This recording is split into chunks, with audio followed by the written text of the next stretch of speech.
Yung supply nito ay nakalagay yung specs niya dito 70 70 70 0 35 35. Ayan o, pa 2 tires supply niya. And then siyempre primary niyan 220, matic na yan. Kung sa laki parang kwan lang.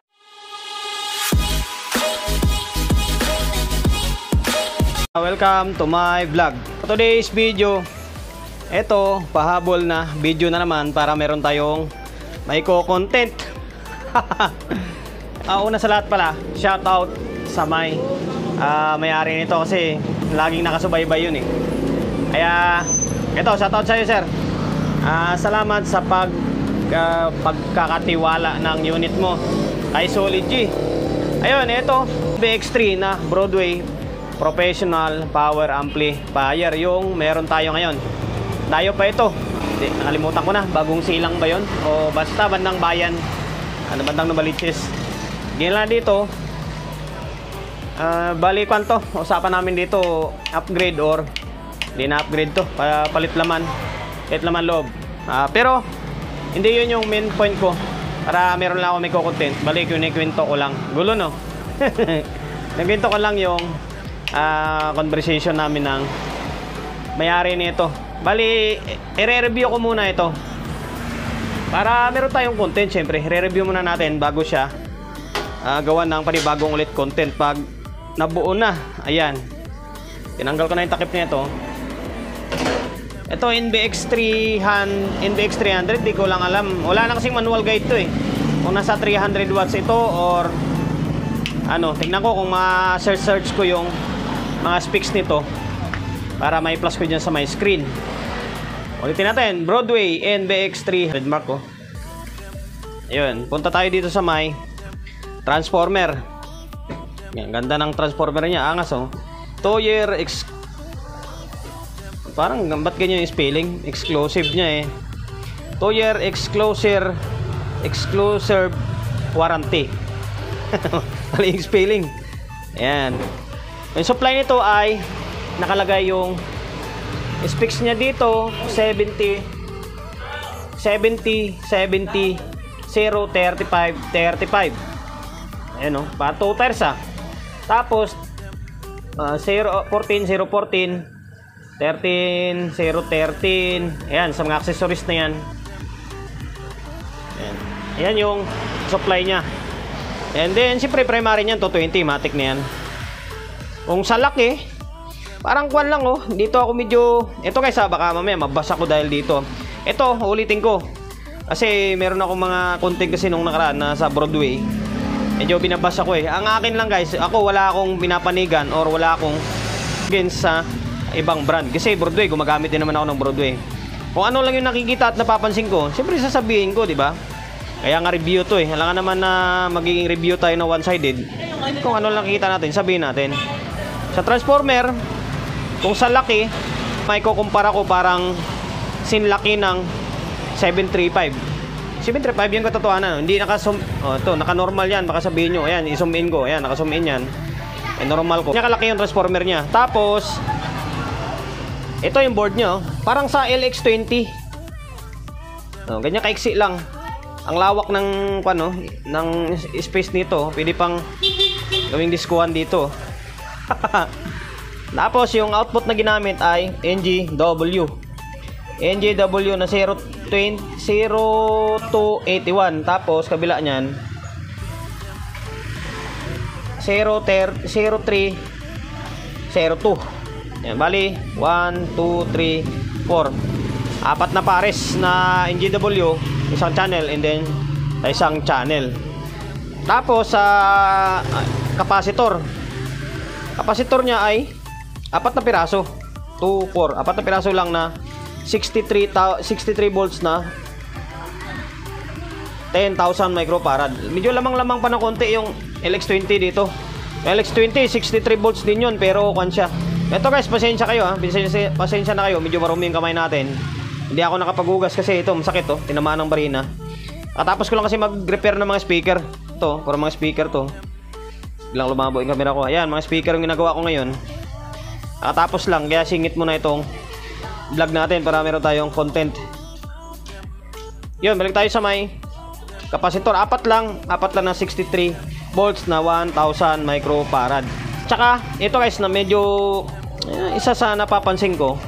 Diba yung supply nito is 70, 0, 35, 35, diba? Dapat 2 tires.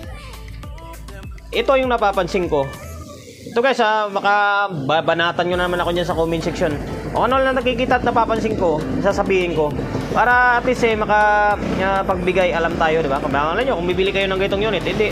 At least alam nyo yung manloob niya. Yung supply ng kwan red. Red. Yan o, red. Sumain ko.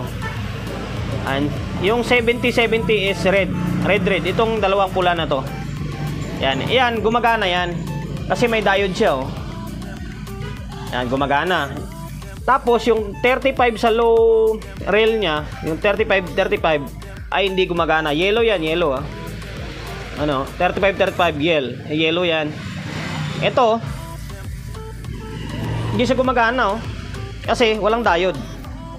Nakabaon lang siya, pero hindi gumagana ito. Ibig sabihin, yung design nito, hindi siya naka class H. Hindi ko lang alam kung ano nakalagay sa may karton nito or sa specs niya. Kung class H ito na power amplifier. Pero kung based sa dito sa mga nakikita ko at napapansin ko class AB lang. Yung gumagana is yung high rail niya na 70. Ito kasi may diode siya oh. Yung kabila, kita nyo naman wala oh. Yan, di ba? Yan yung low rail dapat wala siyang diode. Ibig sabihin hindi gumagana.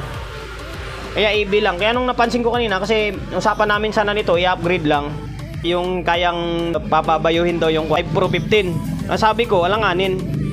Hindi ko kay sir langanin kapag dagdagan lang natin ito ng transistor and then tataasan lang ito. Alanganin kasi maliit yung trapo o transformer niya. Kaya ang gagawin ko, papalitan.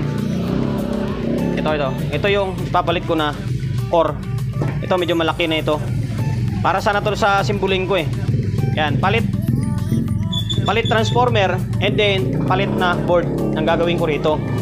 Tapos dagdag ng 4 na kapasitor, magiging 8 na kapasitor na ito. Tapos gawing 10 pairs. Hindi dadagdagan yung heatsink. Or kung hindi man dagdagan, baka palitan na lang. Basta magiging 10 pairs na siya. Tapos palit transformer and then dagdag ng kapasitor, magiging 8. Yan yung nagiging usapan namin. Tapos balik tayo dun sa kanina, yung napapansin ko.